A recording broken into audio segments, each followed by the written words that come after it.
Sur le plateau de l'émission BFM TVSD présentée ce dimanche 26 février par Maxime Switek, les invités ont longuement débattu de ce qui pouvait rentrer dans la case des drogues. En ligne de mire, l'affaire Pierre Palmade et l'accident de voiture qu'il a provoqué le 10 février sous l'emprise de la cocaïne et qui a blessé très grièvement 3 membres d'une même famille. Mais la drogue n'est pas l'apanage des célébrités comme l'a fait remarquer Jean-Claude Mailly, ancien secrétaire général de Force ouvrière, expliquant alors que bon nombre de cadres à une époque, et peut-être encore aujourd'hui, pour être plus efficaces au boulot, se droguaient.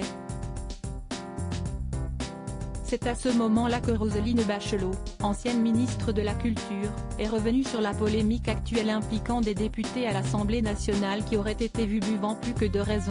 Il paraît même qu'à l'Assemblée nationale, a-t-elle glissé subrepticement. Et Maxime Switek de confirmer, il y a visiblement un problème avec l'alcool puisque la consommation d'alcool a été trop importante pendant les débats sur les réformes des retraites. Roselyne Bachelot a, elle, asséné, « J'en ai vu certains être cramponnés au micro ». Roselyne Bachelot, les membres de sa galaxie en quelques images. Un débat engagé sur le plateau interrogeait lui aussi sur la question. Le journaliste Guillaume Tabar, qui se rend régulièrement dans l'hémicycle, a assuré qu'il n'avait jamais été au contact de parlementaires ou de ministres sous l'effet direct de l'alcool.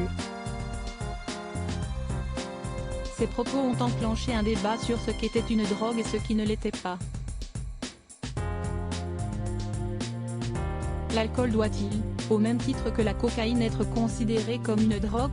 Certains ont répondu oui, d'autres ont plaidé pour le non, tout en reconnaissant que cela peut devenir une addiction. Visiblement d'humeur taquine, l'ancienne ministre de la Culture qui n'a pas hésité à tacler certains de ses anciens collègues dans son dernier livre, 682 jours, sorti en janvier, a alors lancé « Je vais avouer que moi, il m'arrive de prendre un gin tonic ». Maxime Switek lui a alors rétorqué « Ne confessez pas ça comme si c'était une catastrophe, Roselyne Bachelot ». Si les invités sur le plateau se sont accordés pour dire que l'essentiel, c'était la modération, Guillaume Tabar a, lui, conclu en indiquant « En matière de drogue personnellement, jamais je ne dirais de consommer avec modération ». Mais là encore, tous ne semblaient pas complètement d'accord. Article écrit en collaboration avec 6 médias. Crédit photo, capture d'écran BFM Télévision.